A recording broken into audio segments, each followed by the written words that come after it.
ఇప్పుడు చూడండి, ఈ పువ్వులు మీకెంత అందాన్ని తెచ్చాయో.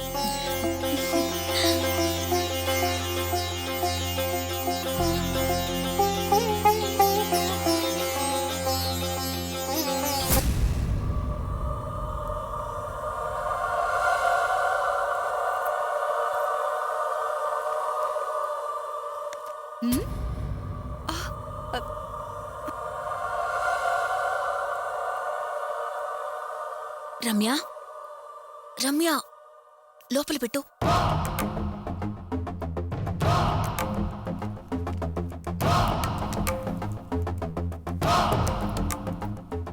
నీకీ చెప్తోంది, లోపల పెట్టు.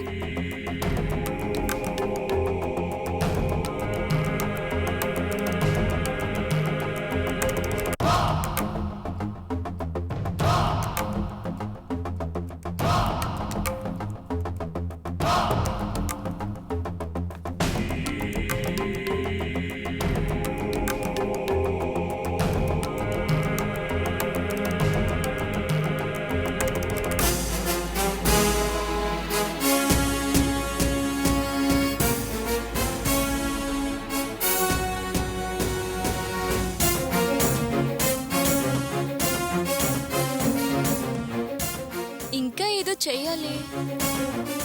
ఆ,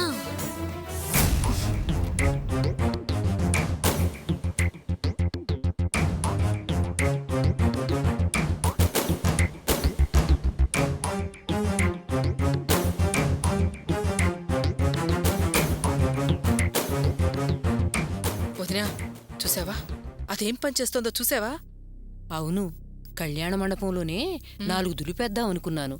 పెళ్లి కొడుక్కు బాగా కావాల్సిందని తెలిసి నోరు మూసుకున్నాను. ఎంత నాటకాలాడుతుందో చూసావా?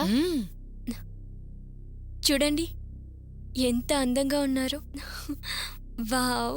ఏమ్మా, నిన్నీ పనులు చేయమని ఎవరు చెప్పారు?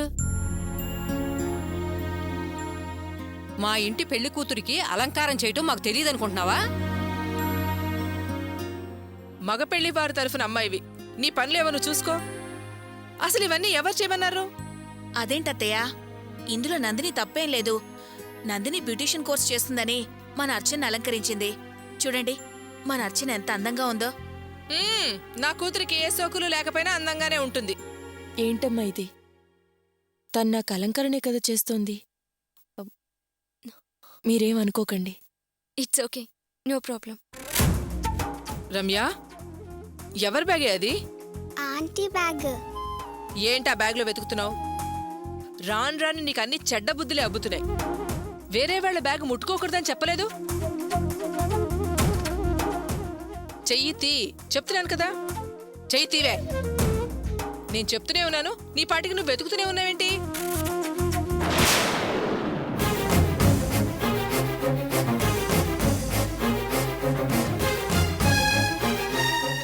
రమ్య, ఇతరుల వస్తువులు ముట్టుకోవద్దని చెప్పానా? మాట వినమే, ఒక్కటేసానంటేనా? రమ్య, అయ్యో, ఏడవకు నాన్న. నామతి మండిపోను. ఏదో తీసుకుందాం నీ రూంలోకి వచ్చానే, ఈ గొడవలో పడి మర్చిపోయాను. వదినా, అదేమిటో చూద్దాం పదా. రా వెళదాం.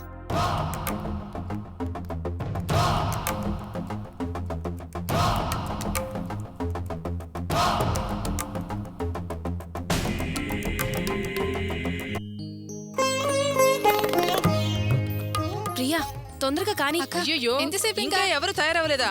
అవతల పనులు మానేసి మీరు ఇంకా అద్దం ముందు నించున్నారేమిటే? ఉండమ్మా, రెడీ అవుతున్నావు. త్వరగా కానివ్వండి. ఏం మార్చనా, నువ్వు రెడీనా అమ్మా? త్వరగా కానివ్వండమ్మా.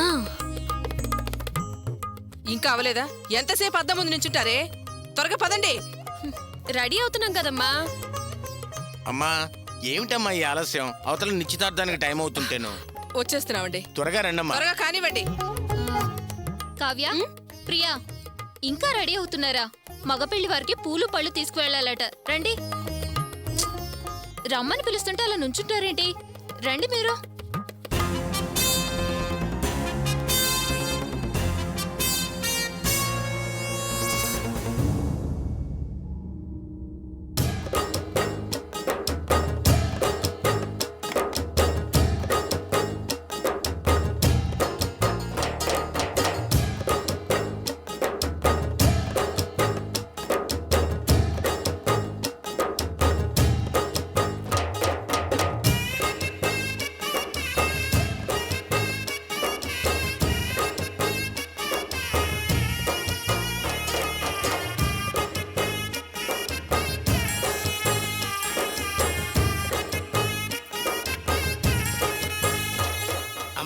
మగ పెళ్లి వారు అందరినీ పిలవండి.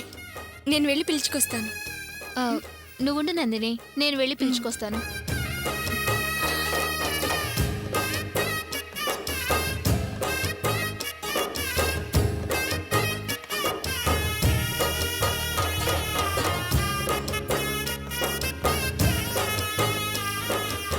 వరలక్ష్మి,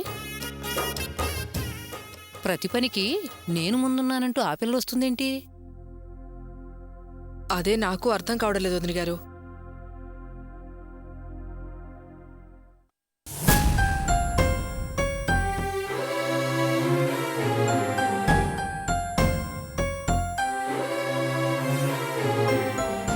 పెద్దనాన్న ఇంకా రాలేదేంటమ్మా? ఆయన ఎందుకు వస్తారు? ఇంటికొచ్చిన ఆయన్ని నానా మాటలు తిట్టేసి పంపించింది కదా అమ్మ. కుటుంబ విషయాల్లో తలదూర్చొద్దని మరీ చెప్పింది. ఇంకెందుకు వస్తారు? పెద్దనాన్న అవేవి మనసులో పెట్టుకోరు. అన్నయ్య పెళ్లికి తప్పకుండా వస్తారు. వస్తారు వస్తారు. అమ్మా, నువ్వు నాన్న వెళ్ళి పేట్ల మీద కూర్చోండి. పెద్దనాన్న రాగానే నేను వచ్చేస్తాను. గోపి, మీ నాన్న నిశ్చితార్థంలో కూర్చునే స్థితిలో లేరురా. ఏమైందమ్మా? మీ నాన్న పీకల దాకా తాగి నానా గొడవ చేస్తుంటే నేను చూసి ఆయన్ని మరో గదిలో పెట్టి తాళం వేశాను. అదేంటమ్మా, నాన్న అయ్యప్పమాల్లో ఉన్నారు కదా. తాగడం కోసం అయ్యప్ప మాల తీసేసి పక్కన పెట్టాడ్రా. ఈ రోజు కూడా ఆయన ఇలాంటి పని చేస్తాడని నేను అనుకోలేదు. ఆడపిల్లి వారు నిశ్చితార్థానికి రమ్మని కబురు పంపారు. ఇప్పుడేం చేయాలో నాకు అర్థం కావట్లేదు. పెద్దనాన్న వచ్చుంటే అన్నీ ఆయనే చూసుకునేవారు. ఇప్పుడేం చేద్దాం అన్నయ్య? ఉండండి, నేనే వెళ్ళి పెదనానికి నచ్చజెప్పి తీసుకొని వస్తాను.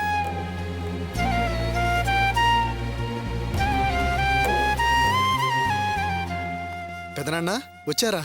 అందరూ మీకోసం ఎదురు చూస్తున్నారు. రండి.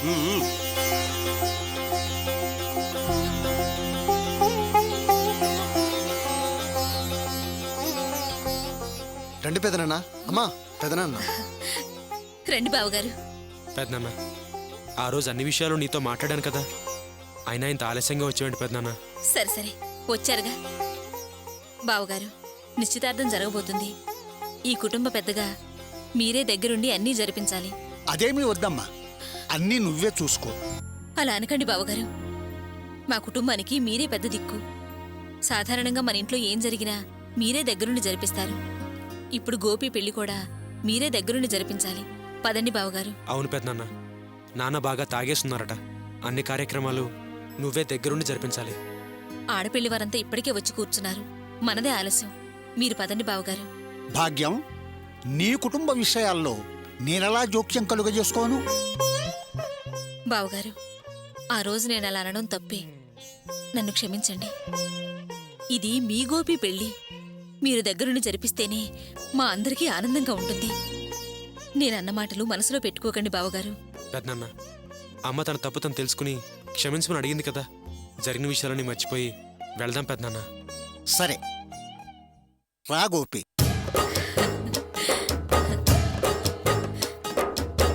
రాణి, రా.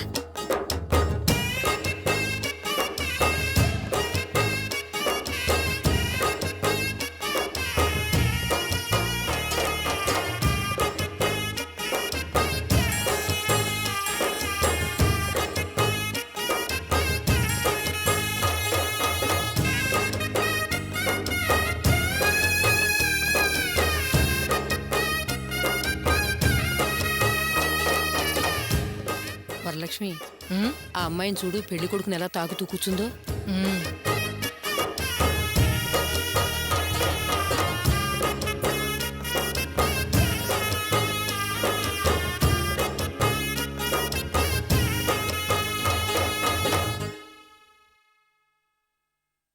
అయ్యా, ఇరు కుటుంబాల పెద్దలు వచ్చినట్టేనా? ఆ, ఇక ప్రారంభించవచ్చా?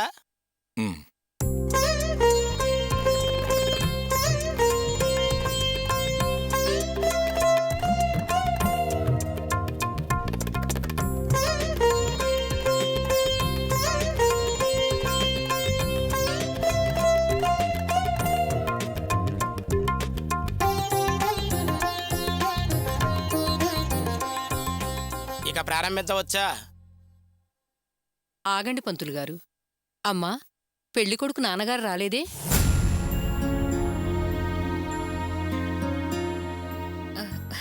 ఆయన ఇంటికెళ్లారు. ఇప్పుడు వచ్చేస్తారు. ఆ?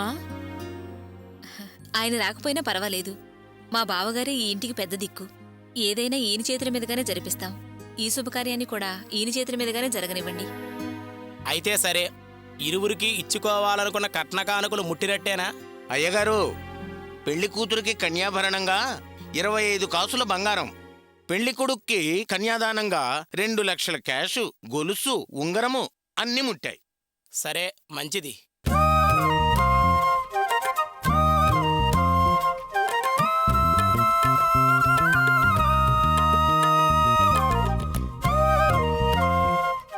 మగపెళ్లి వారి తరఫున పెళ్లి కూతురికి 25 కాసుల బంగారంతో తాళిబొట్టు, చైను చేయించి 2 పట్టు చీరలు పెడతామన్నారు. మరొకసారి అడుగుతున్నాను, ఇరువురికి కట్న కానుకలు సమ్మతమేనా? అన్నీ అందాయా? అన్నీ సరిగ్గానే ఉన్నాయి. మాకు సమ్మతమే. మాకు సమ్మతమే. ఓం గణానాన్త్వా గణపతిగం అవామహే కవిం కవీనాముపమస్త్రవస్తమం జ్యేష్ఠరాజం బ్రహ్మణాం బ్రహ్మణస్పద ఆనశృణ్వన్నోతిభిస్సేదసాదనం శ్రీమహాగణాధిపతయే నమః. ఓం దేవీం వాచమజనయంత దేవాస్తాం విశ్వరూపా వదంతే సానో మంత్రే సమోర్జందుహానాదేనుర్వాగస్మానుపతిష్ఠతయతో ఎదురు సన్నాహముహూర్త సుముహూర్త హస్త ముహూర్తకాలే సూర్యాదీనాన్నవానం. అయ్యా, ఇరువురు కూడా ఈ వివాహ ఎదురు సన్నాహ ముహూర్తాల్లో తాంబూలాలు మార్చుకోండి.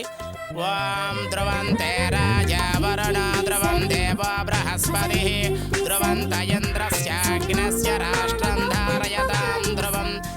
మార్చుకోండి. శతమానం భవతి శతాయం పురుషస్వతేంద్రియే ఆయుష్యేవేంద్రియే ప్రతిష్టతి ఇమే శ్రియే సుగంధై. అయ్యా కూర్చోండి, లగ్నపత్రి చదువుతాను, అందరూ వినండి. శ్రీరస్తు శుభమస్తు అవిఘ్నమస్తు.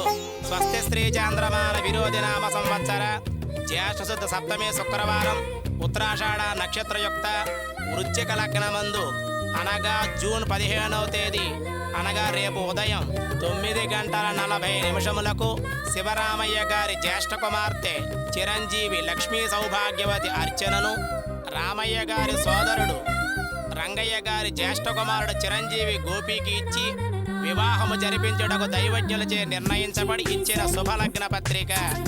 ఓం ధ్రువంతే రాజా వరుణ ధ్రువం దేవ బృహస్పతి ధ్రువంత ఇంద్రస్యాగ్నస్య రాష్ట్రం ధారయతాం ధ్రువం. అమ్మ అర్చన, పెద్దలందరికీ నమస్కారం చేసి వారి యొక్క ఆశీర్వాదం తీసుకోమ్మా.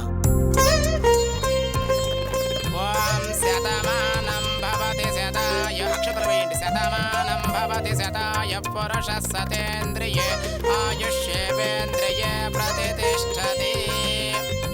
ఓం శ్రీరామపత్రే జనకస్య పుత్రే సీతాంగనా సుందర కోమలాంగి శ్రీ విష్ణుపత్రి భువనైకమాతా వధూవరాభ్యాం వరదా భవంతు. ఓం యో వైతాం బ్రహ్మణో వేద అమృతేన వ్రతాం పురీం తస్మై బ్రహ్మ చ ఆయుర్కీర్తం ప్రజాం దదః భాగధేయేనైవైనం ప్రణయతి. భోజనాలు సిద్ధంగా ఉన్నాయి, అందరూ పదండమ్మా.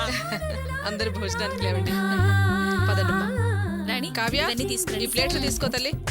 సరే అమ్మా. ప్రియా, అమ్మ లక్ష్మి తీసుకో. అందుకు నేను తీసుకొస్తాను.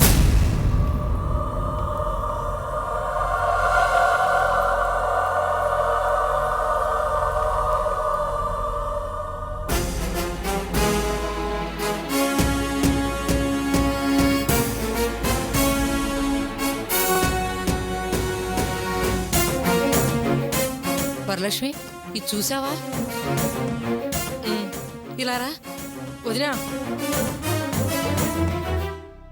చూసావా ఇది? చూస్తూనే ఉన్నాను వదినా. ఆ అమ్మాయి వచ్చినప్పటి నుంచి గమనిస్తూనే ఉన్నాను. ఆ అమ్మాయి ప్రవర్తన ఏమీ బాగాలేదు. తను పెళ్లి కొడుకుని మాటిమాటికి ముట్టుకుని మాట్లాడుతుంది. నవ్వుతో మీద పడ్డం నాకు అస్సలు నచ్చడం లేదు. ఆ పెళ్లి కొడుక్కి ఆ అమ్మాయికి మధ్య ఏదో వ్యవహారం ఉందేమో అని అనుమానంగా ఉంది. అనుమానమేంటి? ఆ దరిద్రాన్నే ఈ జేబురుమాల మీద రాసుంది.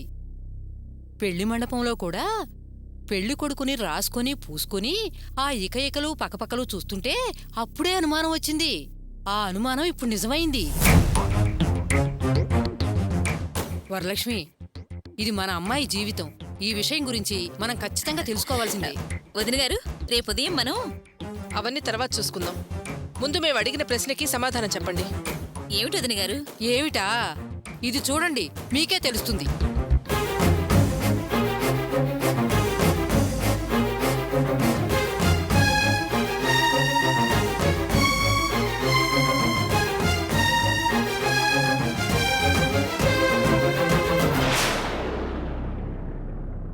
మా కుటుంబానికి కావలసిన అమ్మాయి అని మీరు పరిచయం చేశారే, ఆ అమ్మాయి జార విడిచిన కర్చిఫే ఇది. అవును, ఇదేంటమ్మా లవ్ అని పెళ్లికొడుకు పేరు రాసుంది? నేను మీకు ముందే చెప్పాను కదా వదిన గారు, చిన్న వయసు నుంచి ఆ అమ్మాయి మా గోపి కలిసిమెలిసి పెరిగారని. కలిసిమెలిసి పెరిగారు సరే, కానీ ఈ దరిద్రం ఏంటి, ఆ రాతలేమిటి? అమ్మా, నందినిని ఏమో అనుకున్నావు చూసావా? సమస్యని ఎలా మొదలుపెట్టి నిప్పంటించిందో. జయంతి, నందిని పెట్టిన నిప్పుని ఊది పెద్ద చైనా. అయ్య బాబోయ్, అమ్మా అస్సలొద్దమ్మా, ఏం జరుగుతుందో చూద్దాం. వదిన గారు, మీరనుకున్నట్టుగా వాళ్ళిద్దరి మధ్య అలాంటిదేమీ లేదు. ఇంకా చెప్పాలంటే వాళ్ళిద్దరూ అన్నా చెల్లెళ్ళలా ఉంటారు. ఆ ఏ అన్నా చెల్లెళ్ళైనా లవ్ అంటూ ఇలా కచ్చిపుల మీద రాసుకొని తిరుగుతుంటారా? ఆ చెప్పండి, ఇలా కచ్చిపుల మీద రాసుకోవటంలో అర్థమేంటి? ఏంటమ్మా, ఏమైంది? రామ్మారా, నువ్వు చదువుకున్న అమ్మాయివే కదా. ఇలా ఓ అమ్మాయి ఓ అబ్బాయి పేరు లవ్ అని కచ్చిపుల మీద రాయటంలో అర్థమేంటి?